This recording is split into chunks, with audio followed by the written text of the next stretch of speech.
Welcome to the Carriker Chronicles, the People Show. Check the Pulse of Husker Nation, brought to you by Nebraska Spine Hospital. Ladies and gentlemen, good folks of Husker Nation, I did a show the other day where I predicted what I thought the Huskers' final record would be. Now, I said if they won every game that they should, and lose every game that they'd be expected to, and who knows what the Vegas odds will be from week to week. But just looking at the schedule at this early point in the season, or headed into the season, I thought they'd go 7-5. My ultimate prediction was 6-6 because they've got talent, they've got ability, they've got potential.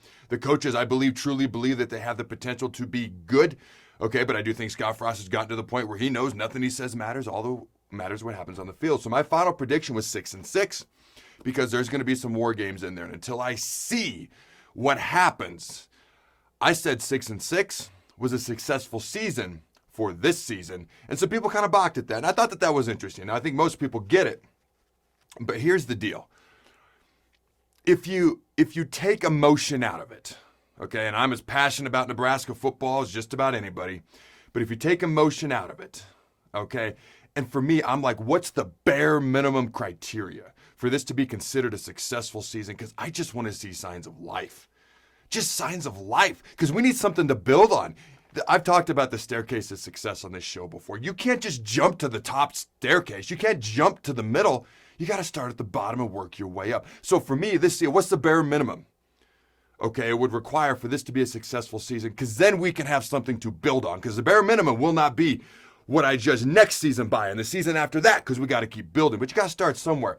But if you take emotion out of it, and this ain't going to be fun for the next few seconds, but let's be real. We all know Scott Frost's record for the first 3 years is 12-20. Over the past 4 years, it's 16 wins and 28 losses. That's a winning percentage of 36% for a very proud and one of the greatest football programs in all the country. But that's obviously not where we want to be, where we've been over the past 4 years. And twice during that time, we've had two of the worst losses records in a season, two of the worst records in a season that Nebraska's had in 60 years. And the record was 4-8. We haven't finished higher than 5th in the Big Ten West during that time either. There's only 7 teams in the Big Ten West. So, bare minimum.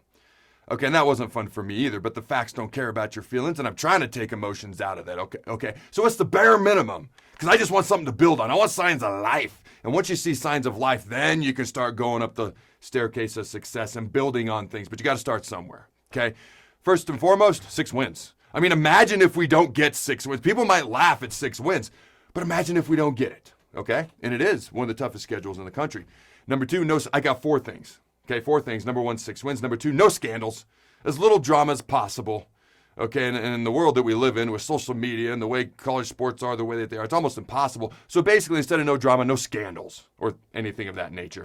All right, number 3, represent the football program with class. And the 4th thing, get 6 frickin' wins. All right, now to be clear, again, 6 wins is not successful a year from now or a year after that, But like I mentioned, imagine if we don't get to 6 wins, We need Scott Frost to stay and be a good head coach here at the University of Nebraska. That's what we want. That's what I want. And that's what we need. That's what I believe we need anyways. We also need a reason to continue to keep him here after this year and the year after that. Again, taking emotion out of this. College, I don't know if you've noticed, but college football is a straight up business. This conference realignment and all that, they ain't doing it based off of emotions. They ain't doing it based off rivalry. It's based off TV markets and dollar bills, y'all. That's what it's based on. Why in the world would we add Rutgers and Maryland other than to get the New York and Washington, D.C. markets to the Big Ten? It's about money, So, they can win more than 6 games this year. Don't get me wrong, Like I said earlier, if they win every game they should and lose every game that they're probably going to be expected to, they could go 7-5. Now if you look at the talent, and I've talked about how I believe Nebraska has the 4th most talented in the Big Ten roster behind Ohio State, Penn State, Michigan. I think Nebraska's 4th and number 1 in the Big Ten West. They could win 9 games if you just go straight off of talent. Now there are other things that come into play. We do have a very inexperienced, unproven offense as an overall whole. So that is a factor as well. Talent doesn't, it's the number 1 thing along with coaching, but it doesn't determine everything. So there's experience, player development, all that good stuff. Now we could win more than that. But here's the deal. If Frost doesn't work out here, and again, that's absolutely not what I want. I'm rooting for the exact opposite.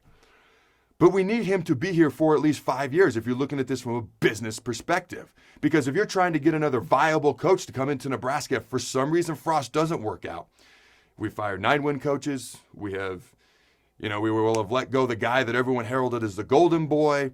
We will have fired Riley after 3 years. Nebraska's a great football program. But that coach is going to be looking at it from his family's perspective. And so we need to be able to say, hey, we gave him 5 years. Okay? Now, more importantly, and what I'm rooting for, if Frost is here at least 5 years, guess what? That means something went right this year, and we have something to build on going forward.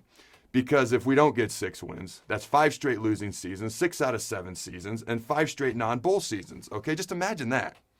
So for me, and I'm not trying to be a Debbie Downer, but I'm also trying to take emotion. I'm trying to put out of it. I'm trying to put the Kool-Aid down just for a minute. Okay, I'll sip it as soon as they kick the game off versus Illinois this weekend. Okay, I'm just trying to be a realist. And to be honest with you, that's a little hard for me to do, but I've seen NFL teams go from last in their division to first and win division championships. Quite frequently, if I'm being honest. College football is a little different game. Northwestern, 2018, they won the Big Ten West. They were first. 2019, they were dead last. I believe their record was 3-9 in the Big Ten West. 2020, they're back to first. So it is possible in college football athletics, okay? For me, I've talked about talent and potential, but I got to see it. I want to see it. I'm dying to see it. I want something to build on, okay? I just want to see signs of life so we have something to build on going forward after this. Now, to be clear, for me, yes, six wins, no scandals, representing the Husker football program with class, and mostly 6 wins. It's, to me, the bare minimum it takes to be successful for 2021. In 2022, I'd like to see 7 wins or 8 wins. The next season, 8 to 9 wins. Okay? Yes, I would take that. I want Frost here for the next 25 years. I've said that before, just like Coach Tom Osborne was. But we got to see something. Let's start with 6 wins this year. Okay, representing the Husker football program with class.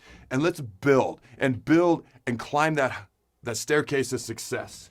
Okay, and let's get to the point. Eventually, we're competing for championships is once again how we determine success. That's the point I eventually want to get to, but we got to start somewhere. Until next time, Husker Nation, go big, red, and always remember, throw the bud. Thanks again to our sponsor, Nebraska Spine Hospital. Ladies and gentlemen, when it's your spine, you do not want to mess around, and experience matters. That's why you can trust the experts at Nebraska Spine Hospital, the region's only spine-specific hospital. They are the best at what they do.